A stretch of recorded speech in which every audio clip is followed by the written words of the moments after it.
Assalamualaikum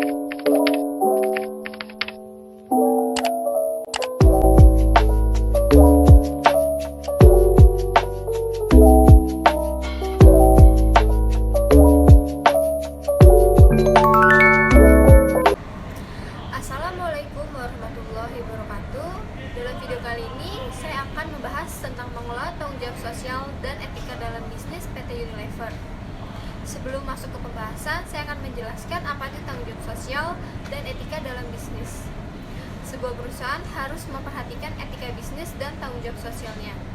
Etika bisnis dapat dilihat dari bagaimana perusahaan mampu bertanggung jawab terhadap lingkungan sekitar, mensejahterakan masyarakat sekitar, dan juga bertanggung jawab akan kesejahteraan sosial termasuk karyawannya. Perusahaan didirikan dalam lingkungan sosial karena tidak hanya dilihat dalam keuntungannya saja, namun juga dilihat dari kepedulian sosialnya. Perusahaan yang tidak memiliki etika bisnis dan tanggung jawab sosial mungkin dalam jangka waktu singkat menguntungkan, namun dalam jangka waktu panjang akan merugikan perusahaan. Oleh karena itu, etika bisnis dan tanggung jawab sosial perusahaan menjadi isu yang penting dalam sebuah bisnis. Nah, kemudian apa sih itu etika bisnis? Etika bisnis adalah kode etik yang diterapkan oleh perusahaan untuk melakukan kegiatan bisnisnya. Dengan kata lain, etika bisnis merupakan panduan atau tuntutan bagaimana sebuah perusahaan seharusnya dalam menjalankan sebuah usahanya. Seperti yang sudah dikatakan bahwa etika bisnis sangatlah penting untuk diaplikasikan agar perusahaan memiliki fondasi yang kuat dan memiliki nilai yang tinggi. Kemudian, tanggung jawab sosial adalah entitas pada masyarakat dan lingkungan sekitarnya di mana perusahaan itu berada. Istilah lingkungan sekitar meliputi konsumen, supplier, karyawan, kreditor, lingkungan, komunitas masyarakat, dan yang lainnya. Sehingga, tanggung jawab sosial perusahaan merupakan bagian dari etika bisnis. Terdapat 3 pendekatan etika bisnis. Yang pertama, utilitarian approach, di mana pendekatan ini berpendapat bahwa setiap tindakan harus didasarkan pada konsekuensinya. Karenanya, seseorang harus mengikuti cara-cara yang dapat bermanfaat yang besar pada masyarakat, tidak membahayakan dan dengan biaya yang serendah-rendahnya. Yang kedua, individual right approach, di mana pendekatan ini berpendapat bahwa setiap tindakan dan kelakuan memiliki dasar yang harus dihormati. Namun, tindakan dan tingkah laku tersebut harus dihindari jika diperkirakan akan menyebabkan benturan dengan orang lain. Yang ketiga, justice approach. Para pembuat keputusan memiliki kedudukan yang sama dan bertindak adil dalam memberikan layanan kepada pelanggannya, baik secara perseorangan atau kelompok.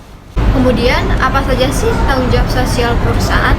Yang pertama, tanggung jawab sosial kepada konsumen. Tanggung jawab sosial kepada konsumen tidak hanya seputar masalah penyediaan produk atau jasa saja, tetapi harus memperhatikan aspek lainnya. Perusahaan harus menghasilkan produk atau jasa yang memiliki manfaat kepada masyarakat. Yang kedua, tanggung jawab sosial kepada karyawan. Perusahaan wajib memberikan rasa aman dan nyaman kepada masyarakat. Kemudian memperlakukan karyawan dengan adil dan juga memberikan kesempatan dan fasilitas untuk mengembangkan diri karyawan. Yang ketiga, tanggung jawab sosial kepada kreditor. Misalnya, perusahaan harus menyelesaikan kewajiban atau hitung, namun perusahaan sedang dalam masalah keuangan, maka perusahaan wajib memberitahu kreditor. Yang keempat, tanggung jawab sosial kepada pemegang saham.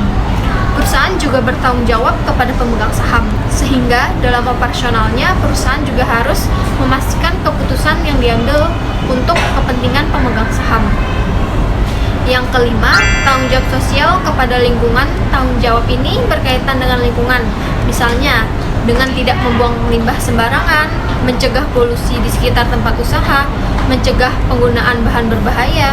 Jadi, diharapkan perusahaan ramah terhadap lingkungan. Keenam, tanggung jawab kepada komunitas. Tanggung jawab ini dapat dilakukan dengan cara pertama, memberikan corporate social responsibility atau CSR, memberikan bantuan sarana dan prasarana. Nah, kemudian bagaimana sih cara menerapkan etika bisnis dan tanggung jawab perusahaan?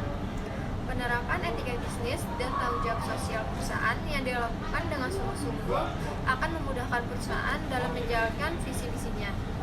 Melalui etika bisnis dan tanggung jawab sosial akan membentuk citra positif di mata masyarakat yang lebih luas. Untuk menjalankan etika bisnis dan tanggung jawab perusahaan kepada pemerintah adalah dengan membayar pajak. Tanggung tanggung jawab perusahaan dengan membayar pajak kepada pemerintah sebagai salah satu cara untuk ikut berkontribusi kepada negara. Selain membayar pajak, hal-hal yang bisa dilakukan perusahaan sebagai tanggung jawab perusahaan adalah dengan memberikan donasi terhadap organisasi sosial ataupun masyarakat yang membutuhkan. Selanjutnya kita masuk dalam pembahasan. Salah satu contoh perusahaan yang menerapkan CSR adalah PT Unilever. PT Unilever merupakan perusahaan swasta yang bergerak pada penyediaan kebutuhan hidup konsumen. Perusahaan ini mengungkapkan bahwa mereka bertanggung jawab sosial melalui program CSR. Unilever berfokus pada 3 tujuan utama, yaitu meningkatkan kesehatan dan kesejahteraan masyarakat, mengurangi dampak lingkungan, serta meningkatkan kehidupan masyarakat.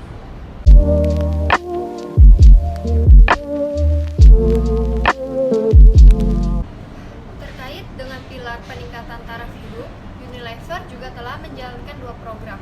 Yang pertama, program pengembangan petani kedelai hitam. Kedelai hitam digunakan sebagai bahan dasar utama dalam produk kecap yang dipasarkan oleh Unilever dalam merek Bango. Unilever menyelenggarakan sekolah lapang bagi kelompok petani kedelai hitam serta program pengembangan kompetensi ekstensif bagi mitra koperasi. Yang kedua, program pemberdayaan petani perempuan.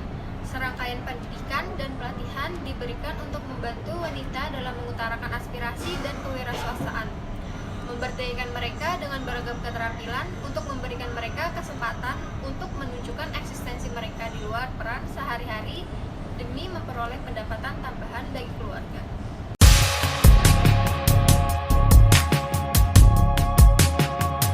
Unilever membuat beberapa program yang berkaitan dengan permasalahan lingkungan untuk menjaga bumi dari sampah dan ancaman lingkungan lainnya. Antara lainnya, yang pertama membuat bank sampah, dan yang kedua, Jakarta Green and Clean. Edukasi mengenai pentingnya pilah dan tabung sampah telah dilakukan Unilever sejak lama. Hingga 2018, Unilever membina hampir 3.000 bank sampah di 12 provinsi. Upaya ini sejalan dengan komitmen Unilever. Selanjutnya, PT Unilever Indonesia berkomitmen penuh untuk menumbuhkan kesadaran dan pengetahuan masyarakat dalam bidang kesehatan dan kebersihan. Ada 2 program utama yang dijalankan Unilever, yaitu yang pertama, program sekolah sehat dan program kesehatan masyarakat.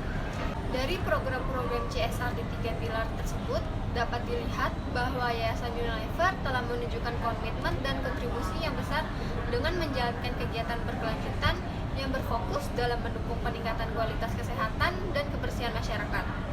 Pesan utama dari program-program yang dilakukan berkaitan erat dan didukung oleh brand-brand Unilever, tentu hal ini dapat meningkatkan brand awareness dan loyalitas masyarakat terhadap produk Unilever. Sehingga dengan memberikan kontribusinya kepada masyarakat melalui program CSR Unilever juga memperoleh keuntungan dari kegiatan ini.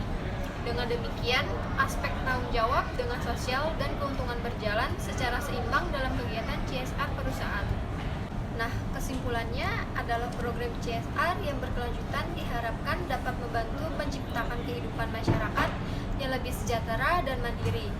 Dengan menciptakan program CSR melalui Yayasan Unilever Indonesia, serta 3 pilar besar yang diturunkan secara lebih detail lewat program, merupakan bentuk tanggung jawab perusahaan terhadap lingkungan sekitar, masyarakat, baik peningkatan kualitas hidup, lewat pelatihan, menciptakan lingkungan bersih, sehingga meningkatkan perilaku hidup sehat, serta meningkatkan taraf hidup masyarakat. Demikian pembahasan tentang mengelola tanggung jawab sosial dan etika dalam bisnis. Terima kasih sudah menonton video saya. Semoga bermanfaat untuk kalian. Mohon maaf apabila masih banyak kekurangan. Wassalamualaikum warahmatullahi wabarakatuh.